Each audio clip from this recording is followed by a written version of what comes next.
The market pulls back into support as the bulls face a test. This is Invest with Jacob.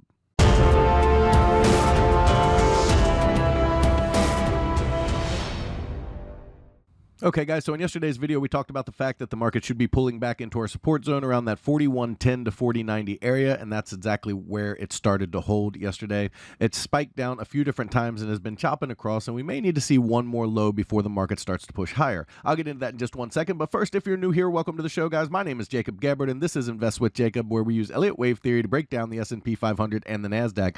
I highly encourage you to hit that subscribe button down below so that you can get our daily S&P updates, our trade setups, and our buy alerts. All right, guys, before we jump into the charts, as always, we are doing great things in our room. We teach people how to trade, how to understand the market, and how to be a rational, emotionless trader and make money. We've done well over the last year since I opened this room and started this project, and if you would like to be a part of that group, stay tuned for later in the video. For now, let's jump into the chart and take a look. Okay, guys, so here we are on the 1-hour futures chart for the S&P 500, and as I said yesterday, and I will say it until we get resolution, it is pretty clear from here. We hit our target exactly up here at the 4207 area.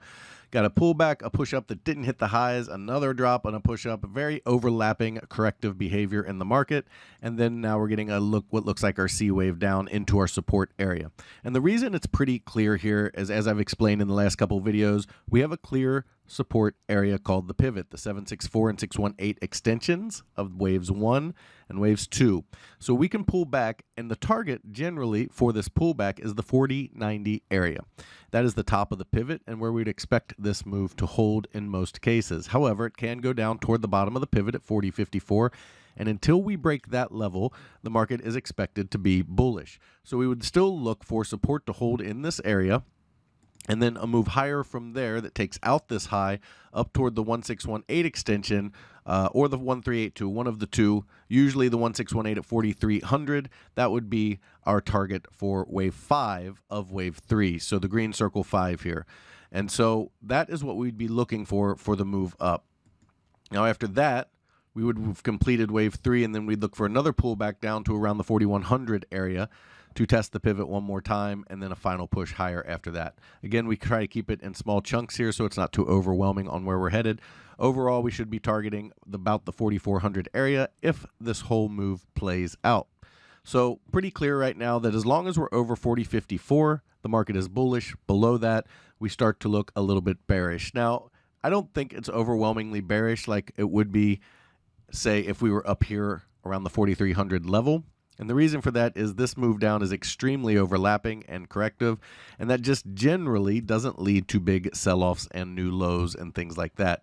So if they were unable to hold this move down, okay, we would expect wave 4, okay, well, what we would say is that this wave 3 has completed right here, and we would expect wave 4 to enter wave 1 territory at that point in a diagonal type setup where we get a 3-wave move down here, okay, and then see wave 5 up toward about the 4300 level.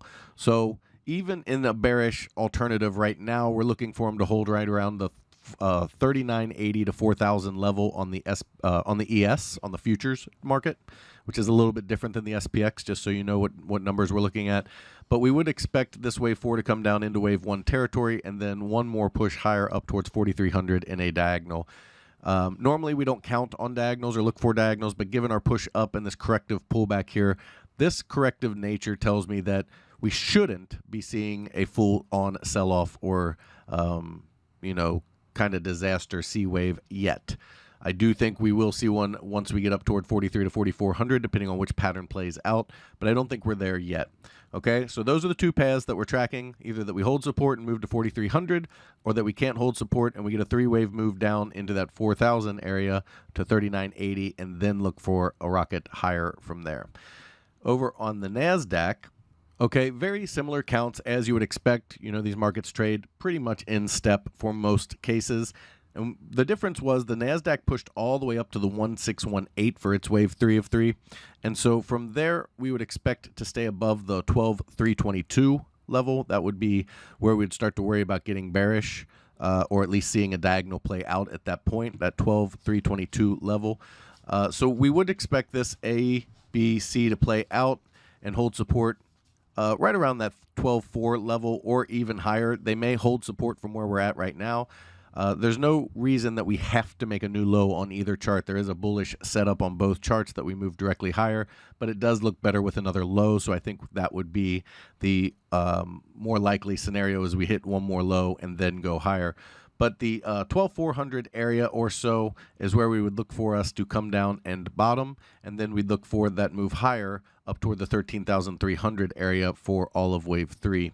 So that would be the primary that we are completing this move down in 4, and or have completed it, as I said, and then we are looking to shoot higher up here toward the 13,300. The secondary plays out very similar to the ES, where we would get a diagonal, and in that case you'd get an ABC move down to about the 12,000 area, and then you'd get a move higher, okay, toward the 14,000 area to complete the move up on the NASDAQ, and then from that time we have to start kind of sitting in cash and starting to get bearish and looking for quite a sell-off from there.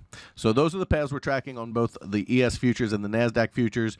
I still think we're pointing higher in both cases. Even in our alternative to the downside, I think it'll end up retracing itself as a diagonal, but we will keep an eye on that as it happens. Guys, if you love the information that I put out in these videos and you want real-time market updates from me, you need to check out investwithjacob.com. There's a link down in the description. Go ahead and click that link, and it will take you right over to the website. Once you're there, check out our membership plans area. We have 2 incredible plans, and they both come with a 7-day free trial because I want you to get in there and make sure you love it and become part of our trading team before you ever spend a penny. You can cancel at any time. Okay, we just started our educational classes, and the first one we have is our Elliott Wave for Beginners course. You can see here that we have all of these videos lined up for you so that you can learn Elliott Wave the way I do it. In our first room, the Invest with Jacob room, you get all of my real-time market updates, all of my buy and sell alerts, all of your Elliott Wave questions answered. You get a midday video where I go over exactly where we are in the count and what to expect, as well as the educational training that I just showed you. We trade the SPY and the QQQ, and we swing trade, which means our trades can last anywhere from a few days to a few months. So we don't trade quite as often as a day trading room does. However, if you are looking for day trading as well as individual stocks, you need to check out PT's Throne Room. In there, you get everything you get in the Invest with Jacob room, as well as individual stocks, day trading, and PT's reduced risk binary method that absolutely crushes the market. He gets you in at a cheap price and gets you big multiples on your money, and it's how he structures the trade that's so unique. It's something you have to see to understand, and it's another reason we give you that 7-day free trial. He also started a challenge account where he put $4,000 into an account trading mini ES futures averaging 3 to 4% gains per week, showing you how to build a small account into a large retirement or savings account. Guys, we would love to have you in these rooms so we can all make some money together. All right, key takeaways for today. Pretty cut and dry. Above 40.54, we're still bullish more immediately. Below that, we're looking for a diagonal to play out potentially down in that 4,000 region and then a push higher.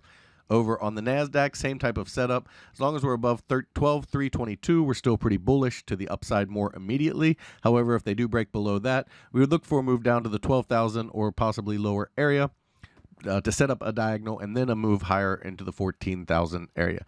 Guys, that is the market update for today. I will talk to you tomorrow.